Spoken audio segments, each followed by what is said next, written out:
The grammar of the last questioner, the implication was, I thought, somewhat a pacifist one, and I've said before that I think there are immoral considerations involved in pacifism, and I'm not myself a pacifist. However, I've never been able to understand how people like Morton believe, and I know that they do, that there is a widespread fear out in the Middle East that the United States is reluctant to use force. I don't know where this rumor started. And I don't know what keeps it going, and I don't know why there's this periodic neurotic requirement to prove, oh yeah, we can. Do you remember the TWA hijack that was taken from Beirut and over to Algiers and here and there and ended up, fortunately, with no serious loss of life? In fact, I think none in the end. They let the women off in Algiers. The American women passengers were let off and interviewed, and one of them said, when asked, what are they like, your captors? She said, well, I don't understand it. She's a good-hearted woman. She said, I don't get it. They seem to have this terrific grudge against New Jersey. And I thought for a bit, and I thought, is it Frank Sinatra's cassettes in, Hammer Street or something? So, of course, the USS New Jersey, a ship several times the size of this building, can and did fire shells the size of Volkswagens, the weight, actually, of Volkswagens. I've seen the shells, into the villages around Beirut in an attempt to suppress the Druze rebellion and confirm in power a Maronite government of the extreme Christian right. The lady on the plane had forgotten it. I think most people had. People who lived in Beirut had not. There is no huddle of persons in the Middle East getting together thinking, boy, I wonder if the US is going soft. Not after General Sharon there isn't, not after the bombing of Libya there isn't, not after the USS New Jersey there isn't, not after the paying and patronizing of the occupation continuing of the West Bank and Gaza there isn't. So I think you can put that worry at least out of your minds. I don't usually argue people should worry less, but on this point they can. Now, I strove in what I said earlier to break the link, the logical or moral link, between saying Saddam Hussein is a butcher and saying that this is a just war. I'm depressed to find that I didn't carry Mr. Kondracke, Morton, with me. You can believe either or neither or both of these things. If you want to prove a connection, you must at least dispute what I say, which is that the critique of those of us opposed not just to the war but the policy that led to it and underpins it still, was precisely that that policy had room for Saddam Hussein at the height of his butcherdom as a potential proxy until 2nd of August last. He was a pet of the State and Defense and Agriculture departments till the 2nd of August last, and he may be about to be, in some form or another, a pet again. Thus, it has to be shown by the proposers of this motion, or its sympathizers, that between the statement, S. Hussein, Esquire, is a butcher, and this is a just war, the second statement, there is a logical or moral or geopolitical connection. And I submit there is none. The two propositions, as put together, as justification, render each other void.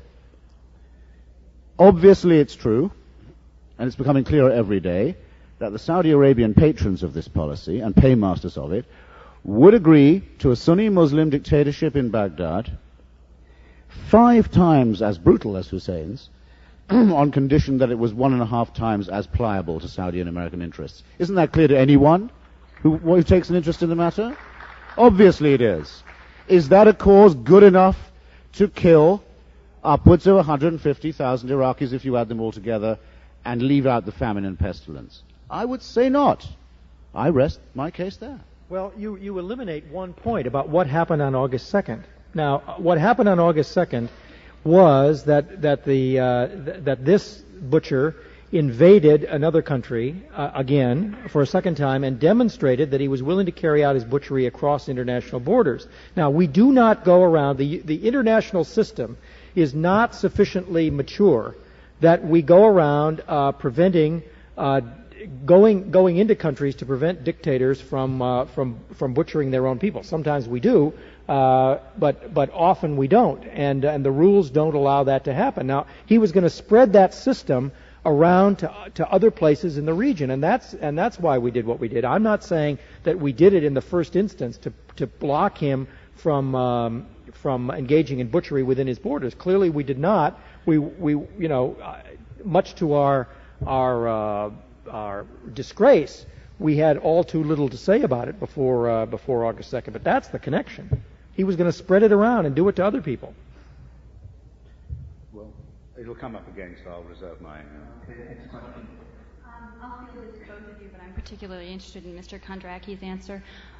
Given what you said earlier about the Christian idea of a just war, I'd like your thoughts on the presidential proclamation earlier this week in which Bush thanked God for our victory in Iraq and thanked God for sparing so many American lives without mentioning the Iraqi deaths.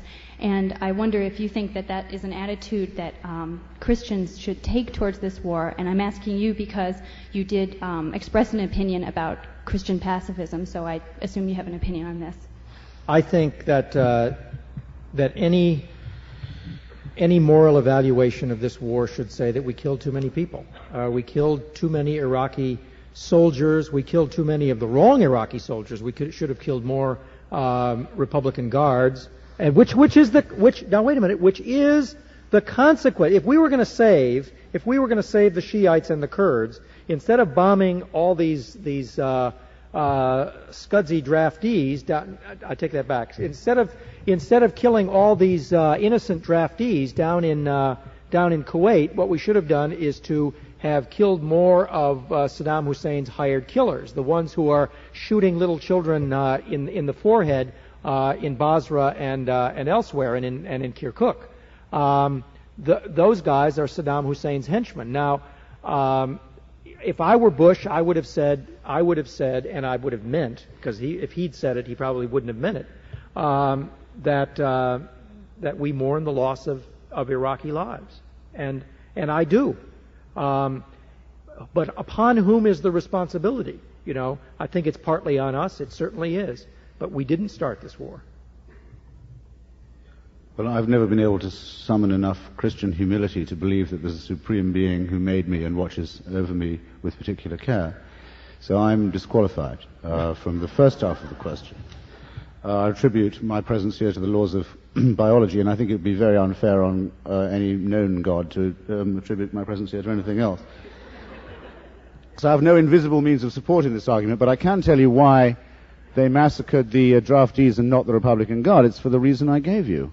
What would you do if you wanted to punish the Iraqi people but preserve a semblance of the Iraqi regime? You do what they did do. It has come up again and again by Christopher that we are in some sort of secret conspiracy with Saddam Hussein. Open conspiracy. Open. All right. I think that frankly is laughable. I mean, how many times has Bush said that we'd love it if somebody popped Saddam Hussein? I mean, he said it over and over and over again, and it is his policy. What the administration, I think wrongly, right? But what the administration hopes will happen here is that once there is not a set of rebellions going on the fringes of the country, which threaten the cohesion of the whole, that the ruling class in Baghdad will say, this guy Saddam Hussein has killed 500,000 in the Iran-Iraq war, however many tens of thousands more in the Gulf War, and what have we got to show for it? Out you go, Saddam Hussein, preferably feet first, and that there would be a new regime. Now, this administration is not going to have truck with an Iraq controlled by Saddam Hussein. I guarantee you that UN sanctions will continue to apply as long as Saddam Hussein is in power. All right, next question. I have a question for each participant. First to Mr. Hitchens. The anti-war movement took several slogans during the war. We support the troops, not the war. Support the troops, bring them home alive. Peace is patriotic. The movement also used flags, yellow ribbons in their demonstrations. And finally, they always used body bags showing that this is what's going to be filled with American soldiers coming home. Why was this a good idea or a bad idea?